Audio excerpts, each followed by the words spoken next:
अस्सलाम वालेकुम स्टूडेंट्स। आज का जो हमारा यूनिट है वो है ह्यूमन डाइजेस्टिव सिस्टम। आज हमने ह्यूमन डाइजेस्टिव सिस्टम के बारे में पढ़ना है। जो हमारा फर्स्ट टॉपिक है वो है हमारे पास इम्पोर्टेंस ऑफ डाइजेशन। अब इम्पोर्टेंस ऑफ डाइजेशन क्या होती है, जैसे फॉर एग्जांपल हमारी जो बॉडी है, ठीक है, उसमें डिफरेंट प्रोसेसेस होते हैं, ठीक है। अब जैसे फॉर एग्जांपल हम रेस्पिरेशन का प्रोसेस होता है, ब्रीथिंग का प्रोसेस होता है, उसके बाद एक्सक्रीशन का प्रोसेस होता है, सर्कुलेशन का प्रोसेस होता है। इसी तरह से हमारी बॉडी के अंदर डाइजेशन का प्रोसेस होता है ह्यूमन बॉडी के अंदर। हमारा जो फर्स्ट टॉपिक है वो है इंपॉर्टेंस ऑफ डाइजेशन। सबसे पहले हम देख लेते हैं कि डाइजेशन क्या होती है। Digestion division of complex food molecules into smaller molecule that diffusible. अब होता क्या है कि कोई भी फूड हम लेते हैं, ठीक है, जब हम उसको अपने माउथ के अंदर लेकर जाते हैं तो हम उस फूड को क्या करते हैं, पहले वो हमारे पास कॉम्प्लेक्स फॉर्म में होता है। किस फॉर्म में होता है? कॉम्प्लेक्स फॉर्म में होता है। फिर उसके बाद हमें क्या करना होता है कि अपने माउथ के जरिए, अपने दांतों के जरिए उस फूड को हमें क्या करना होता है, स्मॉलर मॉलिक्यूल में डिफ्यूज करना होता है, ठीक है। यानी हमने डिवीजन करनी होती है फूड की, यानी लार्जर मॉलिक्यूल से हमें क्या करना है, उसको स्मॉलर मॉलिक्यूल्स में कन्वर्ट करना है। उसके बाद हमारे पास है इंपॉर्टेंस ऑफ डाइजेशन। अब इंपॉर्टेंस ऑफ डाइजेशन क्या है? सबसे पहले हमारे पास है फंक्शन ऑफ न्यूट्रिएंट्स। अब जैसे हमारी बॉडी को डिफरेंट न्यूट्रिएंट्स की जरूरत होती है, ठीक है। अब हम क्या करते हैं कि अपनी बॉडी के अंदर डिफरेंट न्यूट्रिएंट्स को लेकर जाते हैं, ठीक है। उसके बाद हम उस फूड को खाते हैं, उन न्यूट्रिएंट्स के अंदर डिफरेंट फूड्स जो है वो प्रेजेंट होते हैं। जब हम वो फूड को च्यू करते हैं तो वो फूड जब हमारे ब्लड के अंदर ऑब्जॉर्ब होता है तो तब जो हमारी बॉडी है, जब वो फूड स्मॉलर मॉलिक्यूल्स में हमारे ब्लड स्ट्रीम के अंदर जाता है तो वो हमारी बॉडी को क्या करता है, एनर्जी प्रोवाइड करता है, ठीक है। उसके बाद हमारे पास है रूल ऑफ डाइजेशन।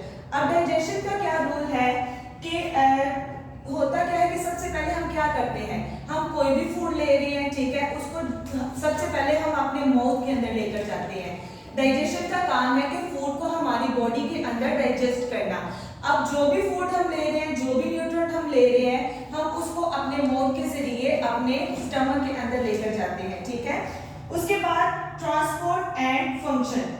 अब होता क्या है कि जब फूड को हम स्मॉलर पीसेस में कन्वर्ट करते हैं तो वो फूड जो है वो हमारी बॉडी के अंदर पहले हमारे एसोफेगस के अंदर जाता है, एसोफेगस से होकर वो हमारे स्टमक के अंदर जाता है, ठीक है। जब वो स्मॉलर पीसेस में कन्वर्ट हो जाता है तो तब वो जो फूड होता है वो हमारे ब्लड के अंदर ट्रांसपोर्ट होता है, ठीक है। जब वो हमारे ब्लड के अंदर ट्रांसपोर्ट होता है वो छोटे फूड के मॉलिक्यूल्स, तो तब हमारी जो बॉडी है वो क्या करती है, एक्टिव होते हैं, यानी डिफरेंट एक्टिविटीज को परफॉर्म कर सकती है। हमारी बॉडी जो है वो ग्रो करती है, ठीक है, और उसके बाद डिफरेंट जो फंक्शंस होते हैं हमारी बॉडी के अंदर वो उनको क्या कर सकते हैं, हम इजीली परफॉर्म कर सकते हैं। उसके बाद हमारे पास है एसेंशियल प्रोसेस। अगर मैं डाइजेशन की बात करूं तो डाइजेशन का जो प्रोसेस होता है ह्यूमन बॉडी के अंदर वो बहुत ज्यादा जरूरी होता है। अगर डाइजेस्टिव सिस्टम ना होगा तो जो एक ह्यूमन बॉडी है उसके अंदर जो है वो विदाउट डाइजेशन का प्रोसेस नहीं हो सकता। अब हमारे पास जो डाइजेशन है उसकी टू काइंड्स हैं। फर्स्ट हमारे पास है मैकेनिकल डाइजेशन और सेकंड है हमारे पास केमिकल डाइजेशन। अब मैकेनिकल डाइजेशन क्या होती है? Mechanical digestion physical breakdown of food into smaller pieces.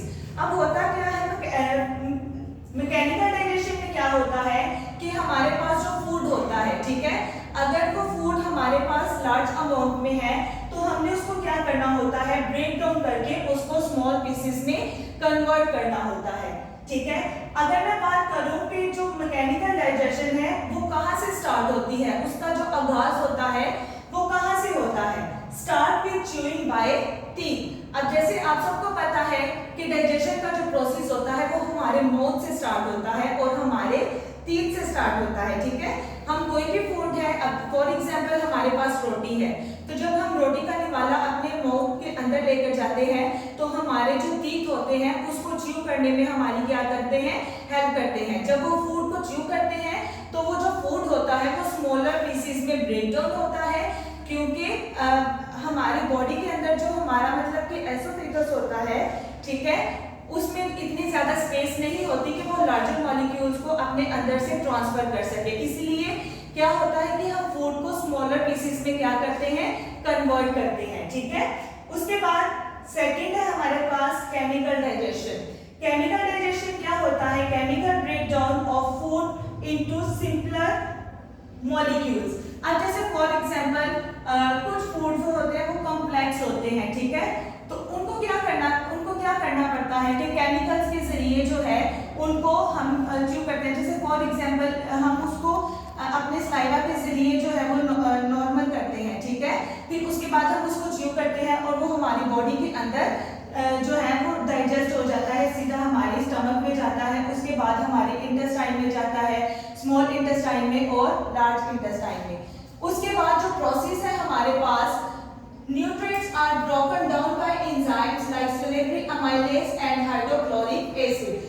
अब केमिकल डाइजेशन में फूड को ब्रेक डाउन करने के लिए अब जैसे डिफरेंट एंजाइम्स होते हैं, ठीक है, अब एंजाइम्स क्या करते हैं, एंजाइम्स हमारे बॉडी के अंदर हम जो फूड लेकर जाते हैं उसकी ब्रेक डाउन करता है। ठीक है, जब उसकी ब्रेक डाउन करता है, और वो कौन कौन से एंजाइम्स होते हैं, वो हमारे पास सल्फोनिक अमाइलेज होते हैं और हाइड्रोक्लोरिक एसिड होते हैं।